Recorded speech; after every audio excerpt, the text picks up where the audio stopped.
guys, welcome to today's episode of Amina Gets Her Butt Kicked in Feudal Japan, also known as the story of Amina the Kitsune.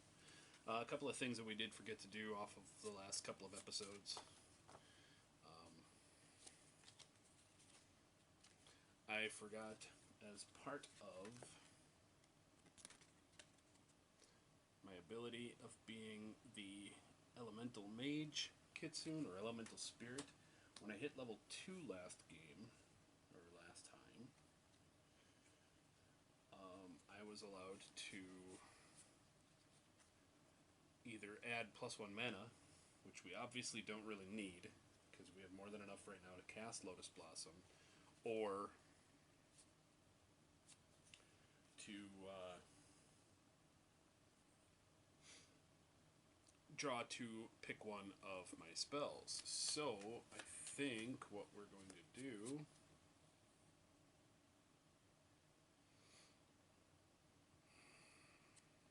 just taking a look. So we're going to shuffle up. We're going to try and get ourselves a new spell. Well, we're not going to try. We are going to get ourselves a new spell. So we'll draw these two cards to add to our Earth and Spirit. So we can either choose Tangling Vines, which is select a model within 8 spaces to be seized by Tangling Vines. That model may not move during its next activation and immediately takes 2 hits. At the start of each of its further activations, it must roll a d6. On a 5+, it breaks free. Otherwise, it takes 2 hits and may not move. Models that are large do it on a 4+, XLs do it on a 3+, and larger than an XL will automatically break free. The vines have no effect on the target model making attacks. Limit 1 in play at a time. And I do get some XP for casting that once per adventure. Or, and this will probably be the more likely one, choose any hero, including myself, to immediately heal D3+2 wounds, or to choose an injury or mutation and remove it on a roll of a 5 or a 6. Only one injury or mutation may be successfully removed like this from the hero party as a whole during an adventure. I think we're going to take Regrowth because that gives us additional ways to heal. Regrowth would allow us to heal some of our wounds, and then we could use Lotus Blossom to heal some of our sanity damage. So I think that would be a good idea. I also realized that we never took a travel hazard to get to our blowed up town.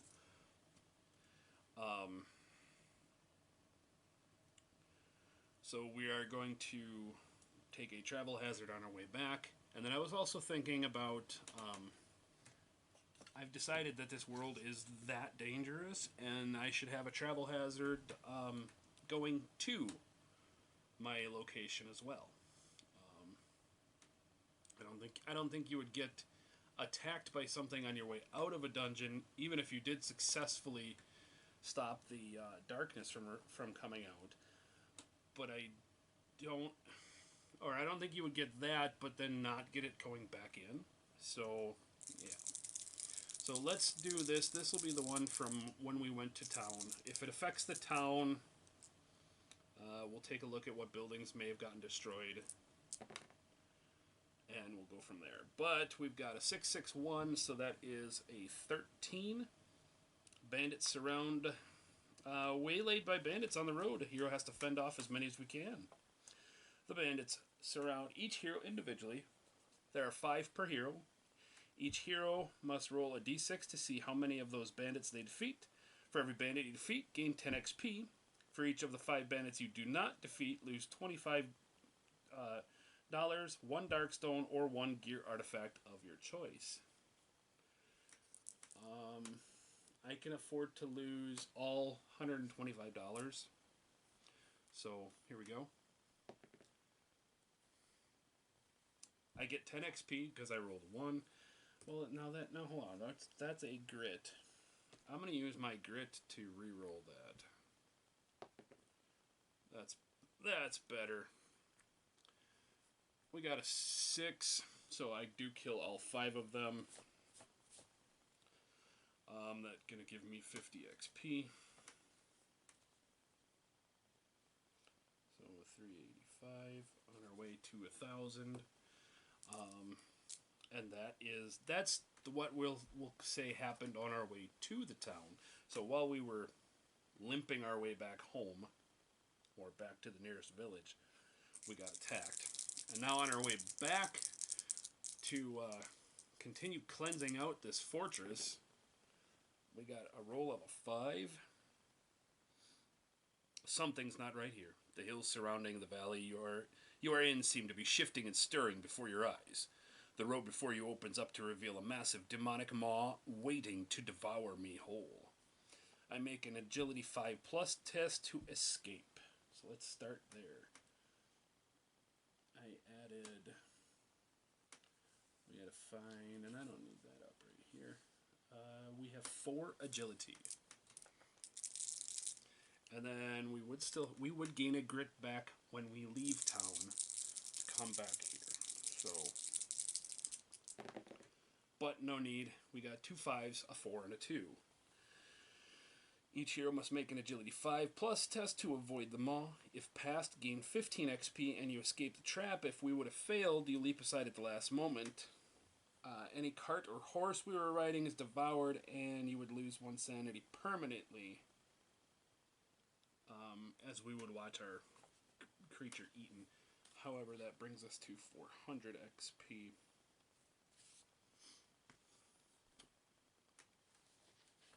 So yeah, on our way back, things have gotten nasty. And I think it's only justified if we have... we did fail to stop the darkness from escaping.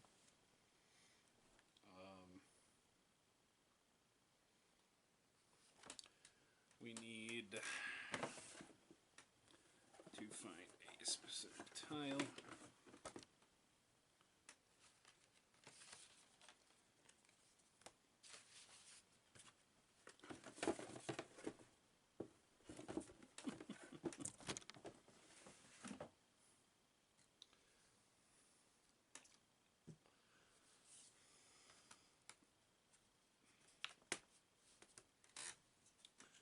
So we are going to head into this area. Just need to go through and find a card to take out of our stack. Would you look at that? T-Junction was actually going to be our first card. Ha! Funny! Alright.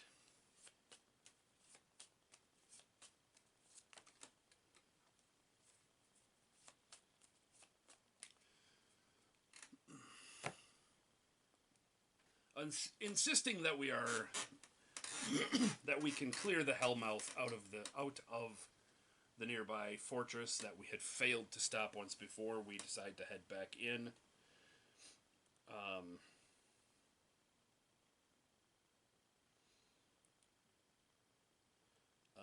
We decide we need to map this place and excuse me, figure out exactly where things are, what's going on, and how to properly deal with it. So we are going to play the exploration mission. This time we are looking to get rid of everything, or map the entire area, so we are not happy until every dead end is covered.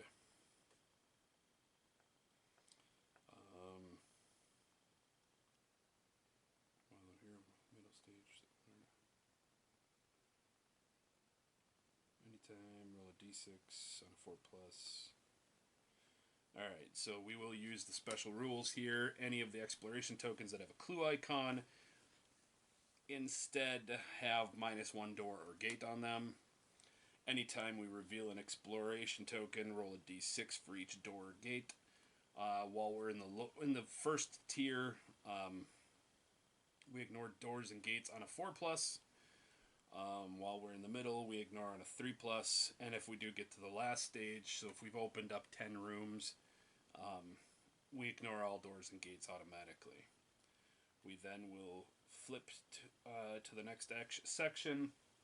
Whenever a dead-end room is found, we roll a d6, and that'll determine what additional things are there. And this time, all of our immediate dread cards will be revealed as soon as we bring them into play. So, that's how much fun we have.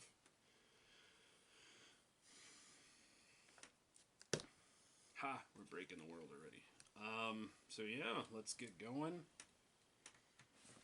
You know what? I'm going to grab a handful of end caps because the objective is to get these things going as fast as possible. So, first things first, let's hold back the darkness for today's episode exploration. And we fail. Awesome. That's the way to start. Alright, how about roll for speed? 1, we gain a grit. We're doing bang up job. I guess let's scavenge outside. 4, 5, 6. Alright, we do have a scavenge.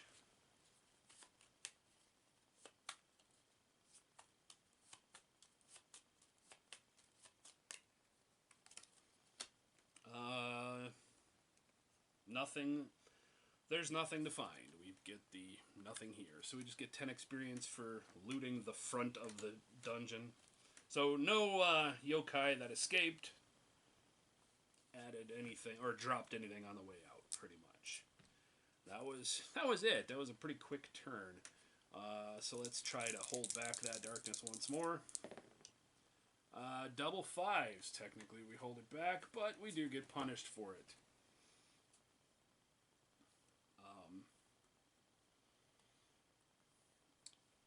We do hear sinister and booming laughter coming from inside the fortress. Well, duh, we let the darkness out.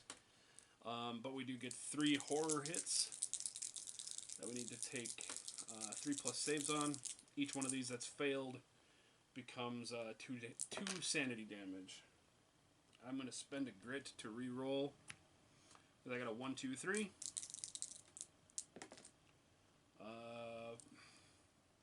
That's much better. 3, 3, 6. We save them all.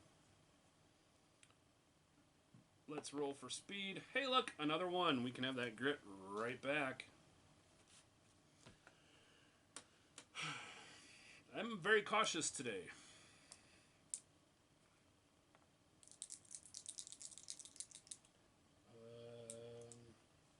Since I haven't done anything yet to warrant casting spells, we're good. Oh, I suppose I should get rid of that injury.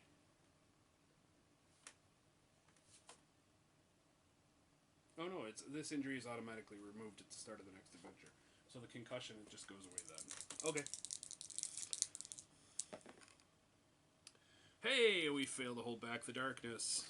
Let's start again. We are not making this game difficult enough, apparently. So here we go.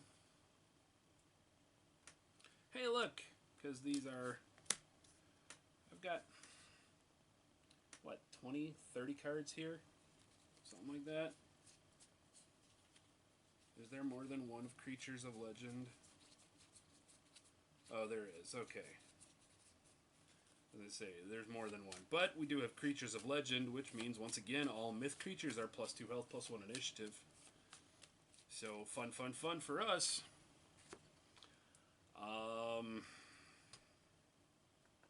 Let's see if we can go any faster. Speed of 4. Here we go.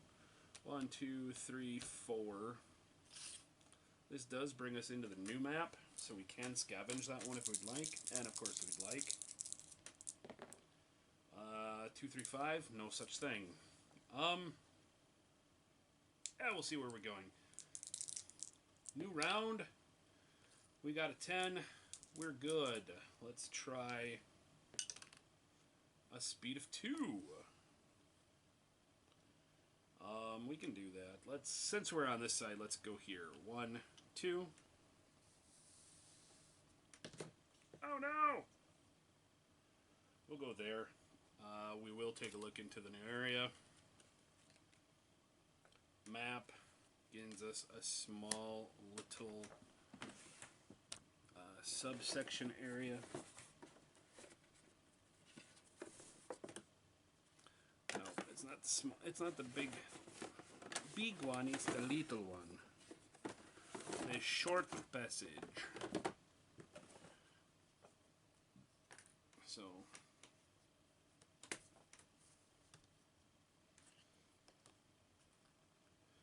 But that does add another one to our stack, and that's all we got. New round. Yeah, opening couple of rounds go really quick. Hey, look, another 10.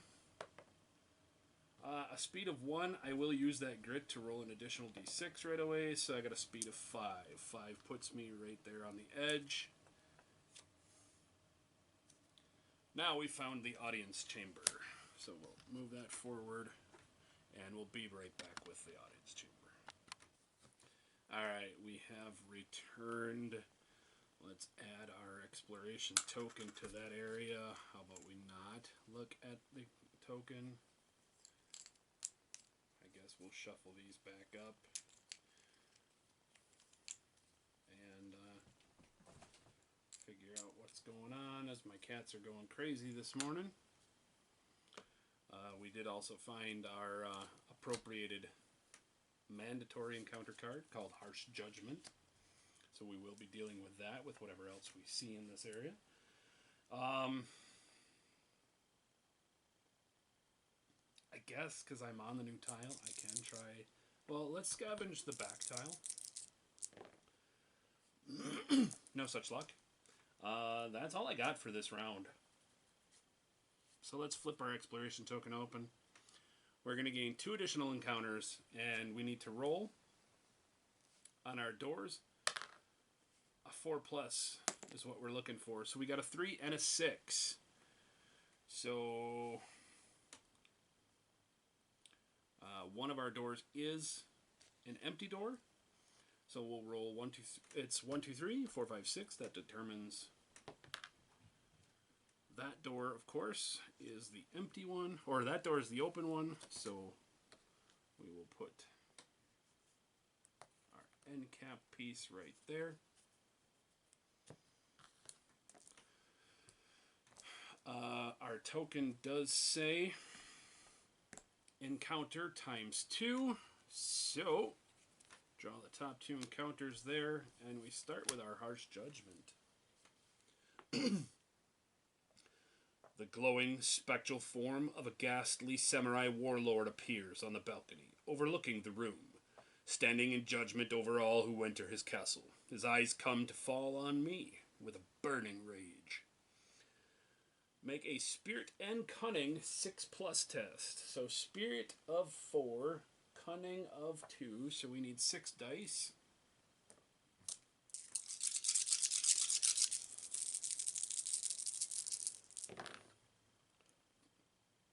Wow, 3 1s and 3 6s. Okay, for each 6+ rolled, gain 10 experience. We'll put that there. Oh, and that goes there.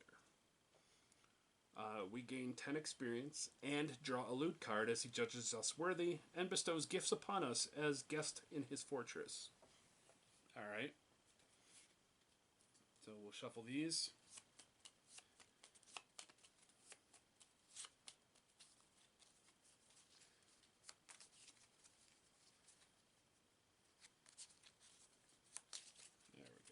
And then we'll gain 1, 2, 3.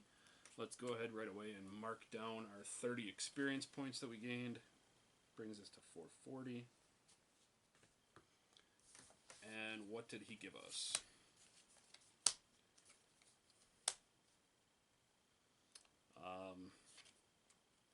We've got a coin cache,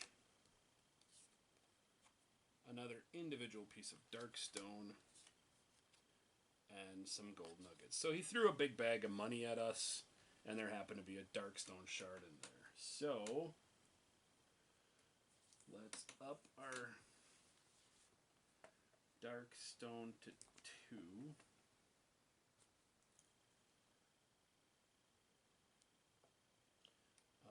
Let's roll our d6 for the gold nugget value. 5 times 5 is 250, plus the coin cash is another 50, so we're at 300 gold. That puts us to 1165, and then 20, 40, 60, so that puts us to 500 XP. We do need 1,000 to get to level 3, but we're halfway there. So not a bad deal. Alright, so there is Harsh Judgment. We got 2 more encounters remaining. We will choose just go from left to right.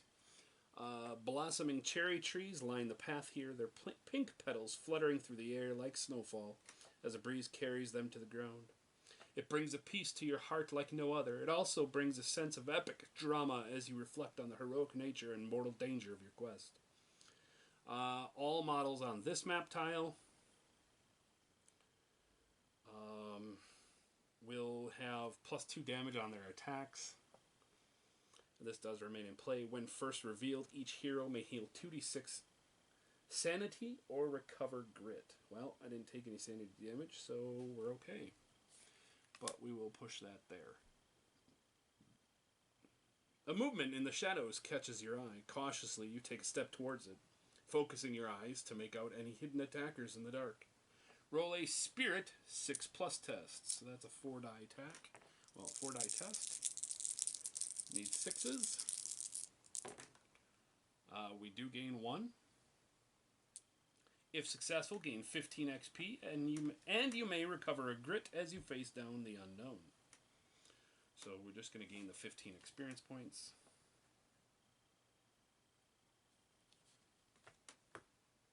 And that's it. Otherwise, we would have had something come out and attack us in the dark. And that is another round, very boringly but successfully defeated. So, let's continue along our way, I guess. Heading that way. So we start with holding back the darkness. We do not hold back the darkness. What do we get for speed? 2? Let's use one of our grits. It seems like we've been gaining grit fairly quickly, so let's use one of our grits to add to that 2. Of course, we get a 6, so 1, 2, 3. We will take a look. We find the bell tower.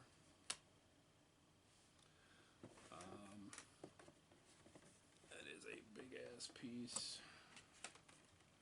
It looks like.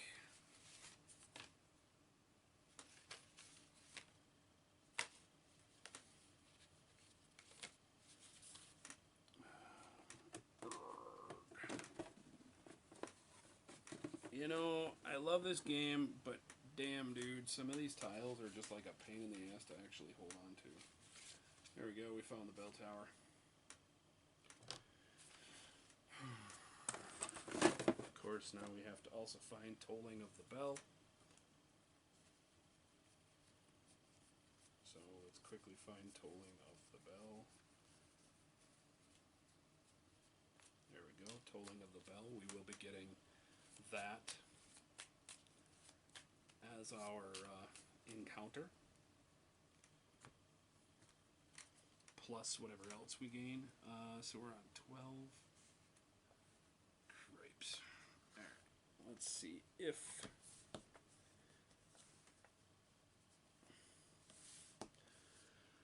no offense to this game, but here's hoping we I do want to check something real quick. Since we're trying to close every door, I guess, It still has a gate, but we really just want to... Well, right now there is a door there. Technically, we will find out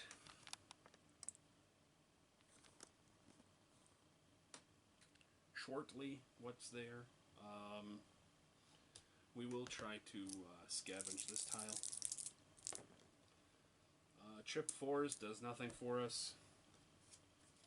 We do know we're going to have to deal with the tolling of the bell. Okay, we flip it up. We are getting an attack. Let's see if we can get that 4+. We do. So that room actually is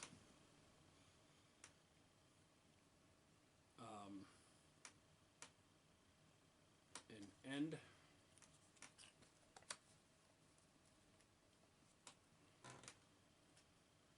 And then we need to roll again to determine if there's anything extra in that area.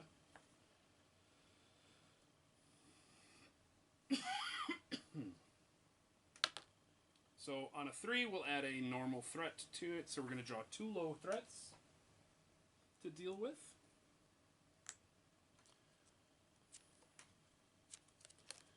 So we got just the top 2 cards of the threat deck. But we will deal with the tolling of the bell. Bong, bong, bong. A hefty bell thunderously rings out, shaking the wooden timbers and echoing in your ears. The haunting ghosts of the fallen monks sense death once again approaching this place. We need to make another Spirit 6+ test.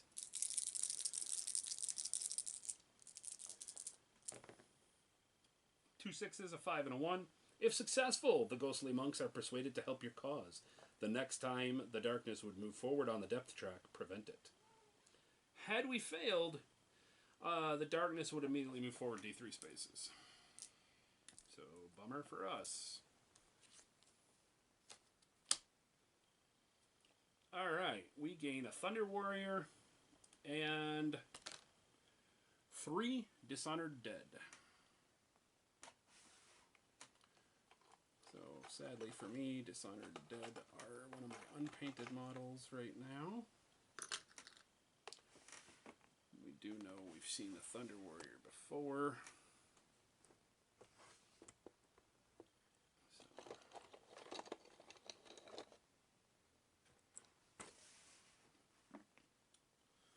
So let's quick find these boys.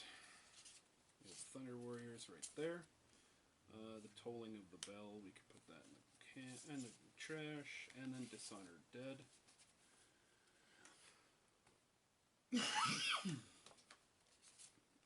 We spawn based on the slowest initiative, which of course is the Undead Samurai. So we will go 1 there, 1 there.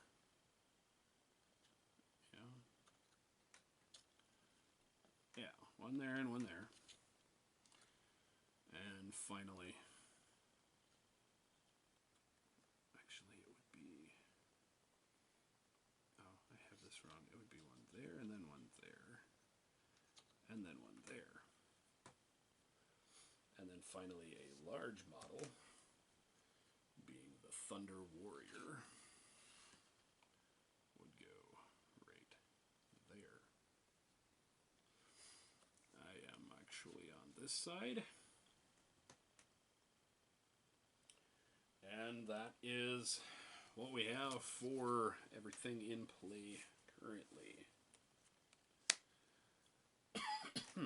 Luckily, once we clear this area, we will be able to